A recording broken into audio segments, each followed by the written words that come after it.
If you were the commissioner for a day, what specific change could be schedule, playoff format, anything? What's one rule you would be like, I want to implement it right now?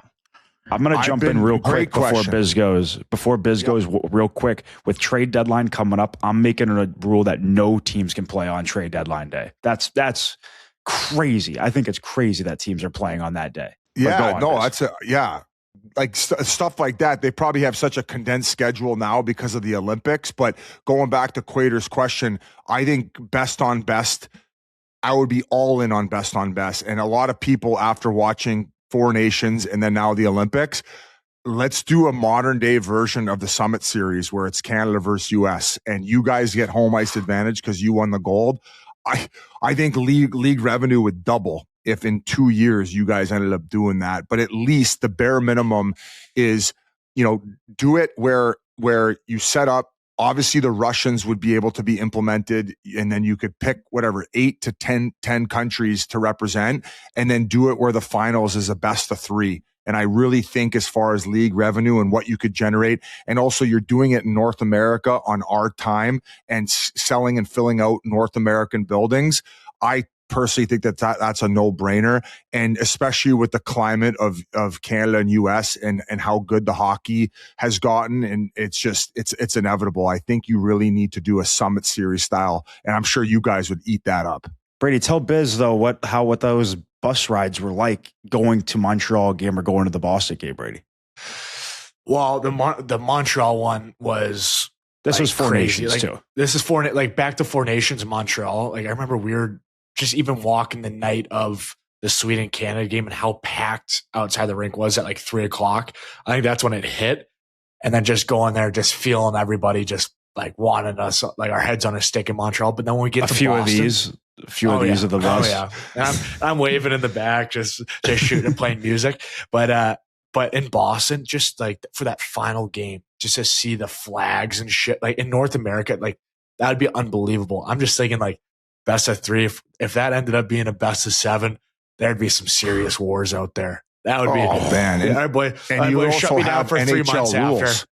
Yeah. They might have to have like a full taxi squad just waiting with guys. Just get the ambulances parked out front. I think it would be cool because you could probably do fairly close to the border towns. Like you'd probably do MSG. You'd definitely do Boston. I think Buffalo would have to be one, and then I wouldn't. Maybe Minnesota. Yeah, that would probably be a good location, which I think that you're fairly close to the border, and you guys would get 4 of the 7 games because you guys have the title right now. Yeah, and that's a great idea, though. It's a great idea. I'm excited to hear what these host cities are going to be for this World Cup in 2 years. Like, of course, Brady and I get back from the Olympics. It takes about a day or 2 days, and we're already like, we have to get back to this team with the World Cup. Like it was the most fun like you could ever have ever. So, well, Biz, great question by Quater. And I think that it would be nice too on the best of best years. Like they're bumping you guys up to 84 games. I would like to see them back off a little bit where maybe it's 76 to 78 games in the years where you guys do best on best. So you're not cramming all these games in and wearing you guys down. I mean, you guys know more than anyone.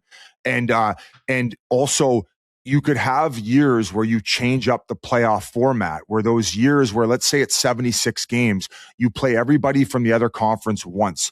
So you're not having the home away. So you focus more on in conference. And in those years, you do the 1 through 8 format. I know they love this division rivalry, but I mean, I just feel like you're playing 80 whatever games, or in that case, 76 games. You're playing a full season. If you finish second place in your conference, you shouldn't be playing the third place team. Like you're going to see it this year with probably Minnesota, Colorado, and Dallas, right?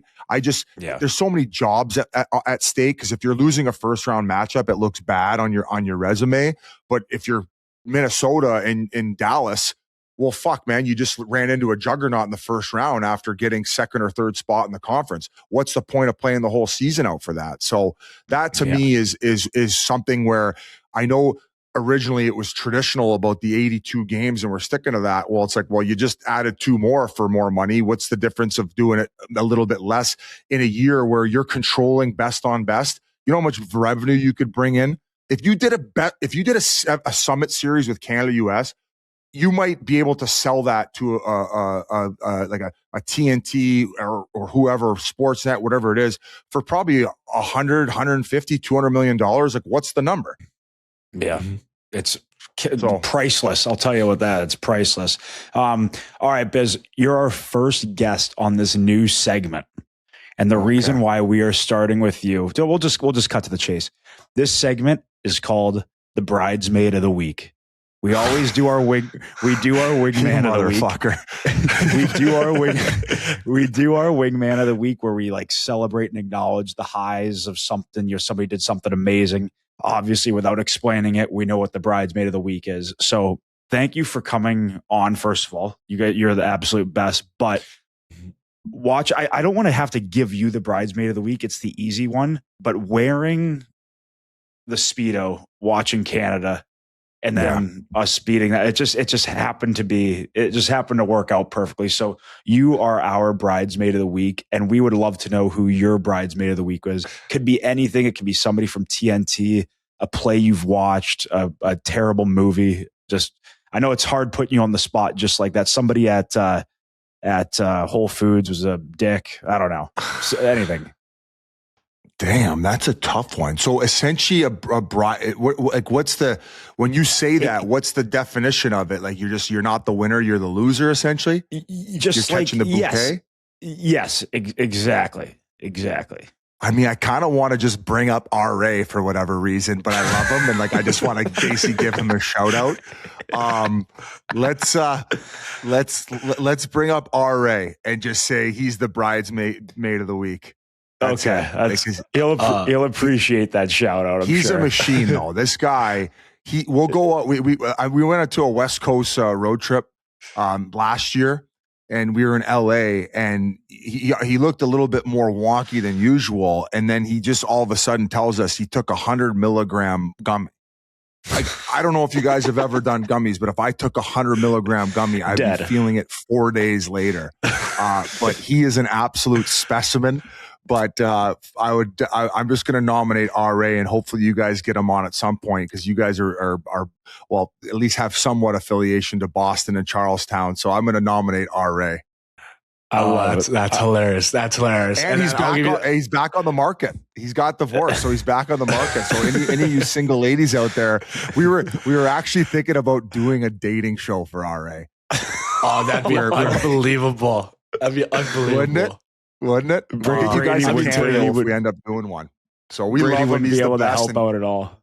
He's the founding father of the pod, so I had to give him a shout out in there. Brady says that there's nobody that likes him more than middle-aged men. Like when we go out to a bar, like when he would go out with the Hugheses or something, like all these girls would be around, like talking to them, asking them stuff, and then like the middle-aged men, like their boyfriends or whatever, the guys there would just come up to Brady and talk about hockey. So Brady couldn't help that. I'm like, I couldn't help you at that dating show. If you need middle-aged men, like, I'm your guy. They love coming up and shooting with me.